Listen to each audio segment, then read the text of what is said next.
processes and mechanisms associated with a society's attempts to come to terms with the legacy of large-scale past abuses, and in order to ensure accountability, serve justice and achieve reconciliation.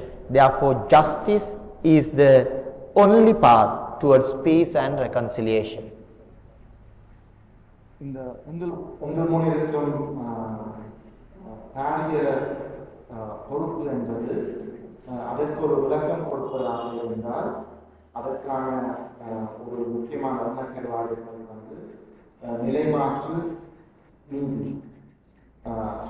அந்த விதத்தில் அது ஐக்கிய நாடுகளின் கருத்துப்படியும் ஒரு ஒரு process ஊடாக வர வேண்டியிருக்கும். அங்கு பொறுப்புக்கூறல், நீதி மற்றும் நல்லிணக்கம் இது மிகவும் முக்கியமானது என்பது நீதியாக இருக்கும். It feels very easy to talk about the way forward when we are at ease with burying our history. That has been our actual struggle for decades now. We want to come up with magnificent plans to develop the North and East, and we want to host cultural programs to satisfy our broken consciousness. நாங்கள் எவ்வாறு முன்போக வேண்டும் என்று பார்க்கும் பொழுது கூடுதலாக என்ன நடப்பது என்றால் எங்களுடைய வரலாற்றை நாங்கள் ஒரு உதைக்கும் செயலாகவே இருக்கின்றோம். அதுதான் எங்களுக்கு ஒரு முக்கியமான அல்லது நல்ல கலாச்சார ஒரு நிகழ்வுகளை உருவாக்குவது இவ்வாறான விடயங்களில் தான் கவனம் செலுத்தி வந்திருக்கின்றோம். Whenever there is a dialogue on reconciliation and peace, state officials and people in power end up creating massive cultural programs. We pat our backs thinking that singing Tamil and Sinhala songs together is going to change our reality and bring peace.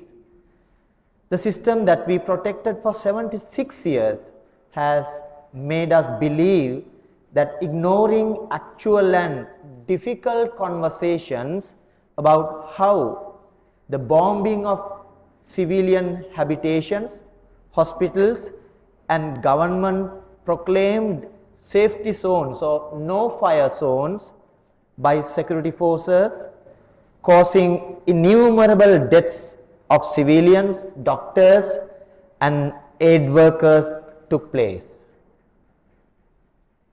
அதாவது எப்பவும் ஒரு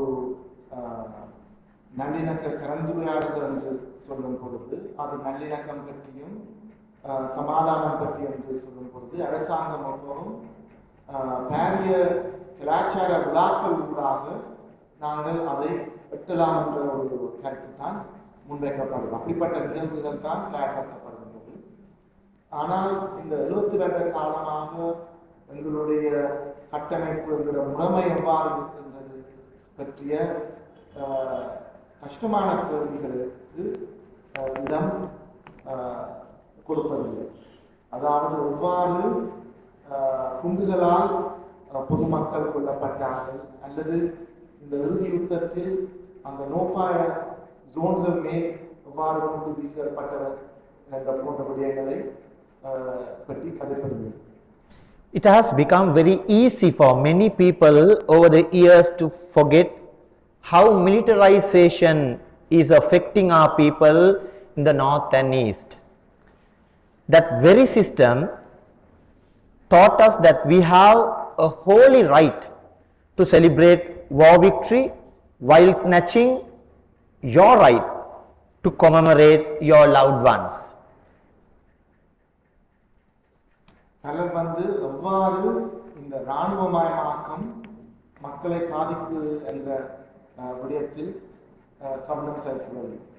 இந்த யுத்தத்தை முடிவென்று எடுத்து பார்க்கும் பொழுது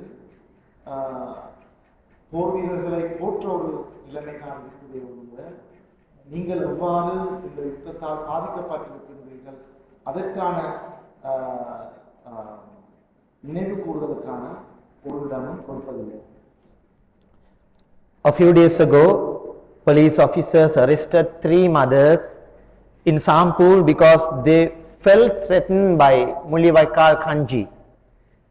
To imagine that this country's national security can be challenged by a cup of kanji is a testament to the country that we built on ethno-nationalist Sinhala supremacy.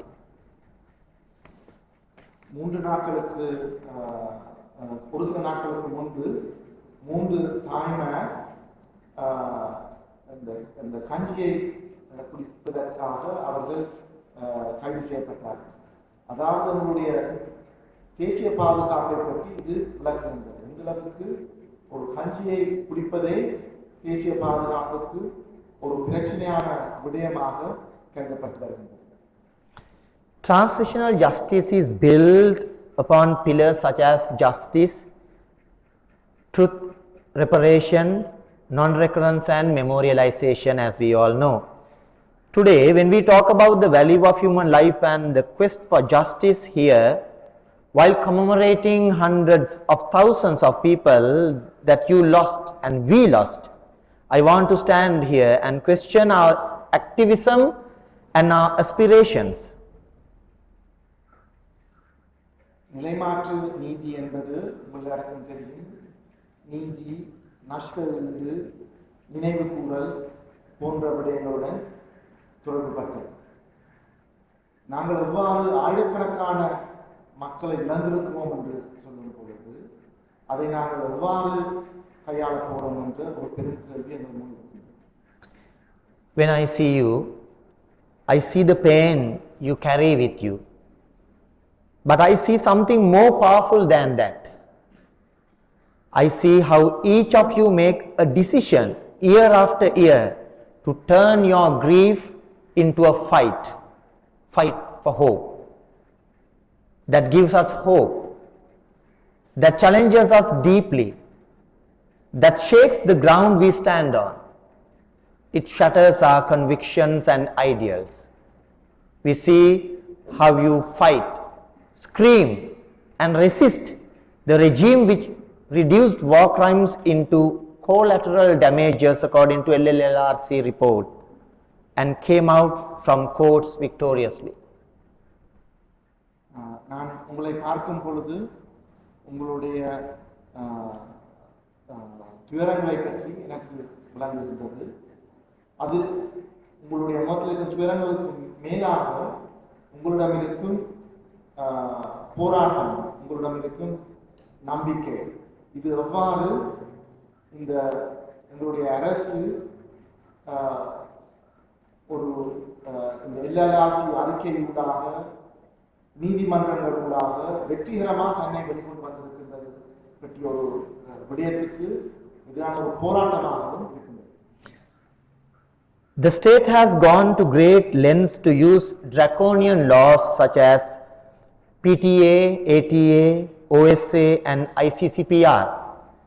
The Prevention of Terrorism Act is used to repress activists while detaining political prisoners without proper accusation proved in the courts. Instead of repealing PTA, still more draconian laws like Anti-Terrorism Act and other online safety bill are being approved in Parliament, which violate international human rights standards. We have a culture of celebrating war heroes and parading them, exhibiting their military triumphalism at the risk of land grabbing in the north and east. உங்கள் முன் எங்களுடைய அரசு பலவிதமான மிகவும் மோசமான சட்டங்களை துறந்து முன் கொண்டு போய் கொண்டிருக்கின்றது. பயங்கரவாத தடை சட்டம், இந்த ஆன்லைன் சேஃப்டி பில் மற்றும் ATA போன்ற சட்டங்கள், ICCPR போன்ற சட்டங்களை முன்னெடுத்து கொண்டு இருக்கின்றது. PTA பயங்கரவாத தடை சட்டத்தை வாபஸ் பெறாமல் அது இன்னும் மோசமான ஒரு ATA சட்டத்தை முன்கொண்டு வர முயற்சித்துக் கொண்டிருக்கின்றது. இவ்வாறான சட்டங்களை பாராளுமன்றத்திலையும் முன்னெடுத்து கொண்டு இருக்கின்றது. யுத்த மாவீரர்களுக்கான கொண்டாட்டங்களையும் முன்கொண்டு போய் கொண்டிருக்கின்றது. So in this scenario, Sri Lanka thrives on intimidating and silencing what we perceive as dangerous or as challenge to status quo. Justice has always felt beyond our grasp. Today, as I sit before you, I remember the late bishop, a true man, a true pastor, Rayapu Joseph. He was labeled a terrorist simply because he decided to stand with his flock. எங்களுடைய நாட்டில் நீதி என்பது எப்பவும் நழுவி கொண்டு போய் இருக்கிற நிலைமை தான் காணப்படுது. இன்று உங்கள் முன் நான் உரையாற்றிக் கொண்டிருக்கும் பொழுது என்னுடைய நினைவுக்கு வருவது ஆயர் ராயப்பு ஜோசப் அவர்கள். அவ்வாறு அவர் ஒரு நீதிக்கான ஒரு செயற்பாட்டாளராக இருந்தார். He was cast aside and abandoned by his own religious brotherhood because he chose to resist. All the white-robed clerics who started speaking about justice after the Easter Sunday attack made a conscious decision to remain silent when Bishop Rayapu was concerned. I hope and believe that history will be kind enough to remember him and his struggle for true justice. ஆயர் Rayappu Joseph ஒரு பயங்கரவாதியாக குற்றச்சாட்டப்பட்டு அவருடைய சக பாதிரிமார்கள் கூட அவரை ஏற்றுக்கொள்ளாமல் Easter தாக்குதலுக்கு பின்பு கூட அவர் அதற்கு முதல் என்ன மாதிரியான நிலைப்பாடு எடுத்திருந்தார் போன்றவர்களை கூட கவனத்தில் எடுக்காத ஒரு நிலைமை தான் இருந்தது. அவர் தொடர்ந்து எங்களுக்கு ஒரு முன்மாதிரியாக இருக்கின்றார். The ethnic national war, which lasted 26 years, and the delayed and denied justice process for 15 years are symbols of the shame we carry as Sri Lankans, especially Sinhala Buddhist nation. Therefore, challenging and changing these symbols to something hopeful, something that will help all of us find common ground to stand together and continue our battle is essential. இந்த இன தேசிய யுத்தம் பல தசாப்தங்களாக முடித்தது. அதற்கு பிறகு இந்த 1.5 தசாப்த காலம் சிங்கள மற்றும் பௌத்தவர்களாக இருக்கிற எங்களுக்கு ஒரு வெக்கத்தை தரக்கூடிய ஒரு நிலைமை தான் இருக்கின்றது. இதிலிருந்து நாங்கள் எவ்வாறு முன்போவோம்? In no way I do intend to suggest that we should all come together and merge into one fight. If that were possible, it would be an honor, absolutely. However, we have understood that, accepted that without defeating the dark and bitter supremacy that this country has thrived on, we will not be able to take a single step towards the peace and prosperity we dream of. Therefore, I want to bring a message to you. நாங்கள் எல்லோரும் எல்லா இனங்களும் இலகுவாக ஒரே போராட்டத்தில் இணைய முடியாது என்பதை எனக்கு நல்லா விளங்குகின்றது. நாங்கள் முதல் இந்த மிகவும் கொடூரமான ஒரு பேரினவாதத்தை தோற்கடித்த பின்புதான் நாங்கள் அடுத்த கட்டத்தை பற்றி முயற்சிக்கக்கூடியதாக இருக்கும். When we sit in a circle to discuss how we are going to fight the good fight, we think of you.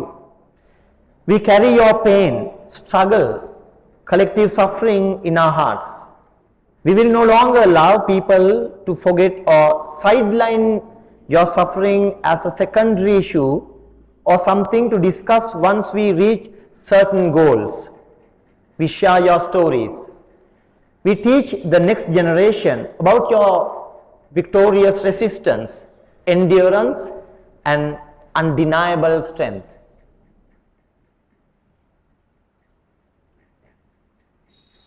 நாங்கள் ஒரு குழுவாக கலந்துரையாடும் பொழுது எங்களிடங்களில் கலந்துரையாடும் பொழுது உங்களுடைய துயரங்களை பற்றியும் உங்களுடைய போராட்டங்களை பற்றியும் உங்களுடைய கதைகளையும் பகிர்ந்து கொண்டுதான் இருக்கின்றோம். Let me conclude my thoughts by stating this. When I talk about your struggle and resistance, I do not use the lens of victimhood. This struggle made us aware of the importance of speaking truth, challenging historically empowered narratives, and questioning power dynamics. If we have learned anything from you, it is that liberation, justice, and freedom are very expensive. உங்களுடைய போராட்டத்தை நாங்கள் பார்க்கும் பொழுது நிச்சயமாக உண்மைத்தன்மை, அதாவது நாங்கள் எவ்வாறு வரலாற்றை விளங்கிக் கொள்கிறோம் என்ற கேள்வி எங்கள் முன் இருக்கின்றது. விடுதலை மற்றும் நீதி என்பது இலகுவான விடயங்கள் அல்ல, அவைகள் பெரும் போராட்டங்களுடன் தொடர்பட்டதாக இருக்கின்றன. No one will hand that to us. We have to claim it. It is easy for me or for us to speak about you, but it is difficult to speak with you. That is how it has always been. But we are here to change that. We are here to tell you that we will stand next to you. We are here to tell you that we believe in your right to self-determination. அதாவது நாங்கள் ஒன்று சேர்வது என்று சொல்லும் பொழுது உங்களை பற்றி நாங்கள் கதைப்பதல்ல, உங்களோட சேர்ந்து எப்படி நாங்கள் கதைக்கலாம், உங்களோட சேர்ந்து எப்படி நிற்கலாம் என்ற ஒரு பெரும் கேள்வி எங்கள் முன் இருக்கின்றது. So when they come again, they will have to come for all of us. We are not abandoning our own this time. Yes, your life is a struggle. While I can probably go home safely after giving this speech, you will be questioned today, perhaps.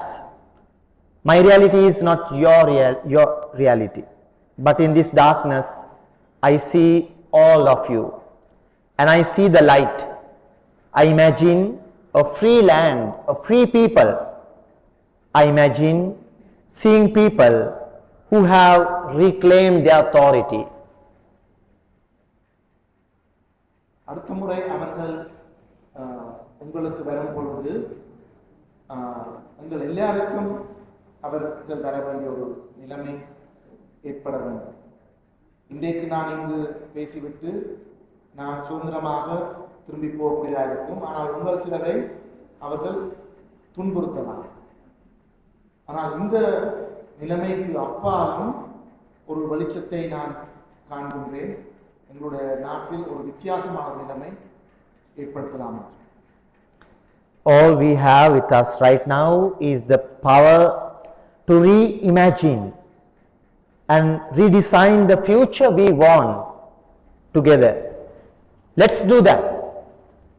When you do that, please remember that we are here and we will be here no matter what the cost will be. Thank you. நாங்கள் எங்களுடைய எதிர்காலத்தை பற்றி ஒரு நல்ல ஒரு எதிர்காலத்தை பற்றி ஒரு கற்பனை உருவாக வேண்டும். நாங்களே எங்களுடைய எதிர்காலத்தை உருவாக்க வேண்டிய தேவை இருக்கின்றது. நாங்கள் நிச்சயமாக இங்கு இருக்க வேண்டும், தொடர்ந்து வாழ வேண்டும். நன்றி.